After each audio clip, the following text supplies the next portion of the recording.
Salam sejahtera untuk kita semua. Shalom. Damai di hati. Kita hidup di zaman di mana kebenaran sering dikalahkan oleh kepentingan. Orang bisa dihukum bukan karena salah, tetapi karena tidak disukai. Media, opini publik, bahkan lembaga bisa membentuk kebenaran versi manusia. Yang benar bisa disalahkan dan yang salah bisa dibenarkan. Fenomena ini tidak jauh dari apa yang terjadi pada peristiwa pengadilan Yesus. Hari ini kita memasuki minggu sengsara yang kelima. Kita tetap terus diajak untuk melihat lebih dalam mengapa Yesus harus dihukum mati. Apakah itu hanya keputusan manusia ataukah ada maksud Allah di dalamnya? Tema kita yang mengentar di minggu sengsara yang kelima, ia harus dihukum mati, sangat relevan karena kita juga hidup di tengah ketidakadilan. Kita juga sering menghakimi tanpa kebenaran. Siapapun kita manusia, bahkan tanpa sadar kita bisa menjadi seperti mahkamah agama di tengah kehidupan kita di dunia ini. Karena itu perikop ini terjadi setelah Yesus ditangkap di Getsemani.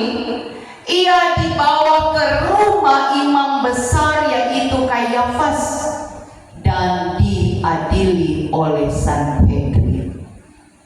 Secara hukum, sidang ini berlangsung malam hari.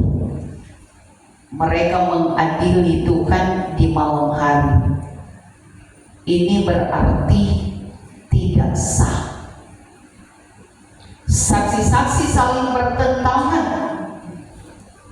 dan terlihat bahwa putusan sudah ditentukan sejak awal. Artinya bahwa ini bukan pencarian kebenaran. Ini adalah rekayasa untuk menghukum Yesus, namun di balik semua itu ada rencana Allah yang sedang berjalan. Karena itu dalam perikop bacaan kita di Yesaya pasal 26 ayat 59 sampai 57 sampai 68, pesan firman dia katakan, kebenaran dicari untuk dihancurkan. Karena itu mahkamah agama mencari kesaksian palsu. Itu dicatat dalam ayat 59 sampai 61. Mereka tidak mencari kebenaran tetapi mencari alasan untuk bisa menghukum Tuhan. Karena itu, ketika hati sudah dipenuhi kebencian, maka kebenaran tidak lagi penting. Karena itu ada ungkapan dikatakan, ia harus dihukum mati, yang merupakan sebuah keputusan yang lahir bukan dari kebenaran, tetapi karena dari niat jahat yang sungguh mereka boleh lakukan dalam kehidupan Yesus. Di ayat 62 sampai 63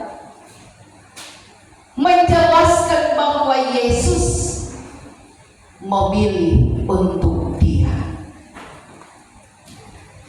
Yesus tidak membela diri karena ini merupakan penggenapan nubuat dalam Yesaya 53 ayat 7, seperti anak domba yang dibawa ke pembantaian. Maka Yesus berdiam, tapi bukan karena kelemahan, tetapi karena ketaatan total kepada kehendak dan rencana Allah.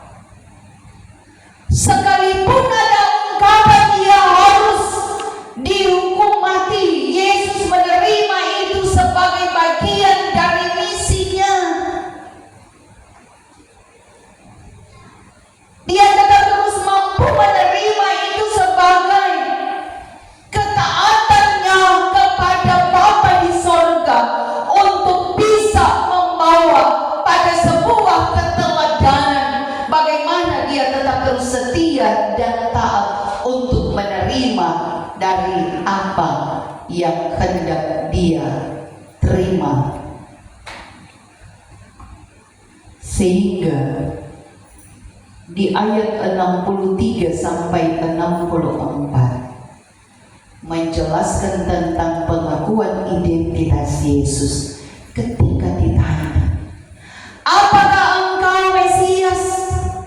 Yesus dengan tegas Dia menjawab dan mengutip dalam Mazmur 110 dan Daniel 7. Yesus menyatakan diri sebagai Mesias, Anak Allah dan Hakim yang akan datang.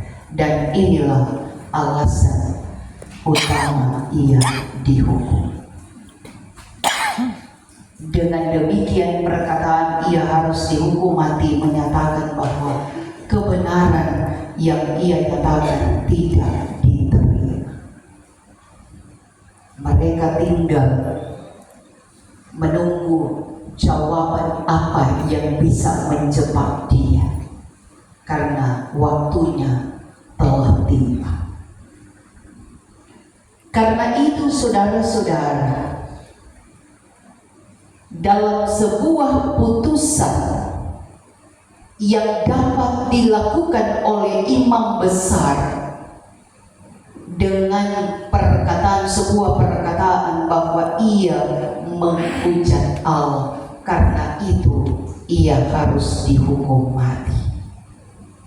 Secara manusia ini adalah ketidakadilan, tetapi secara ilahi ini adalah rencana keselamatan,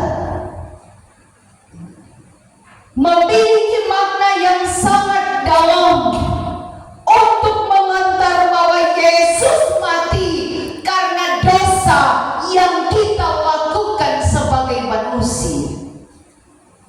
Kesalahan akan dosa manusia saat jatuh dalam dosa ternyata membuat Yesus harus mati.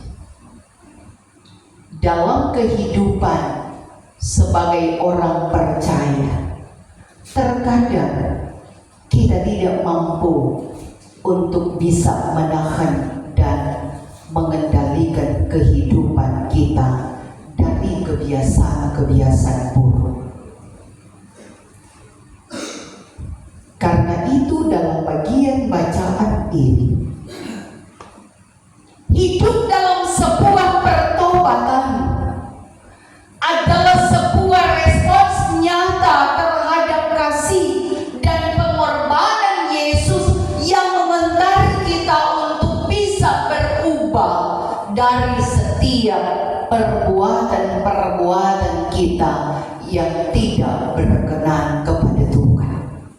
Apakah itu dalam hubungan kita dengan keluarga maupun dalam hubungan kita di tengah persekutuan berjemaat dan masyarakat. Mari saudara-saudara, kita dapat melihat bahwa ternyata penghinaan terhadap kebenaran, maka Yesus menerima sebuah pukulan dan dihina, bahkan diludahi. Ini menunjukkan betapa dalamnya kebutaan manusia terhadap kebenaran. Namun ia tetap diam dan bertahan. Kadang dalam pergaulan kehidupan, orang yang hidup dalam benar justru diejek, disebut sok suci atau terlalu rohani. Dalam pelayanan yang tulus malah dikritik atau diperlakukan tidak adil oleh sesama pelayan. Pilih kasih dalam melihat dari kehidupan yang di luar kita. Dalam keluarga ada anggota keluarga yang berusaha hidup benar, tetapi justru tidak didukung atau bahkan ditertawakan. Memangnya sebetul sudah bikin.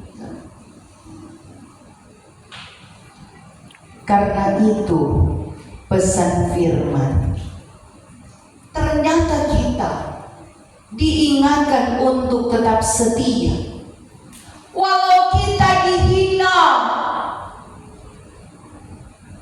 kebenaran tidak selalu dihargai, tetapi tetap harus dijalani. Tidak semua yang baik yang orang sobekin akan dihargai, tetapi justru pasti tidak akan pernah dianggap. Dalam kehidupan sehari-hari kita berada di dua posisi kehidupan. Kadang kita seperti mahkamah agama, cepat menghakimi. Kadang kita seperti Yesus, disalahpahami dan disakiti. Pertanyaannya, kita mau tetap hidup dalam pola lama atau berubah menjadi murid Kristus yang sejati? Dengan demikian, belajar dari bagian bacaan kita saat ini, maka periksalah hati kita sebelum menilai orang. Belajar mengendalikan diri dalam konflik, belajar hidup benar dalam hidup bersyukur, dan sambil memiliki sebuah pengakuan dalam pertobatan. Ingat ungkapan ia harus dihukum mati, berarti bahwa supaya kita tidak lagi hidup dalam dosa, tetapi hidup dalam kebenaran dan kasih di dalam anugerah Tuhan. Karena itu, di penghayatan Minggu Sengsara ini, marilah kita jadikan kehidupan kita sebagai sebuah tatanan yang memiliki keteladanan Kristus. Walaupun seringkali kita tidak dihargai, seringkali kita dihina, seringkali kita diejek, seringkali kita tidak dianggap, tetapi dengan penuh kerendahan hati kita tetap terus setia untuk melihat bahwa tanggung jawab iman inilah yang mendorong kita untuk bisa mencapai pada sebuah kemenangan dalam kehidupan ini. Yakinkan bahwa Dia yang telah menderita, mati, dan bangkit akan tetap terus menyertai kehidupan kita. Taruhlah Yesus dalam kehidupan kita. Teladankanlah kasih yang sungguh memberi makna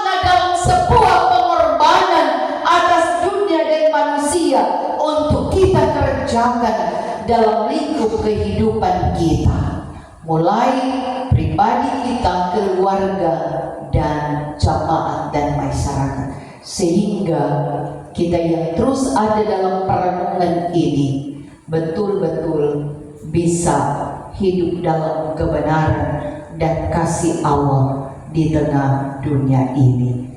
Amin.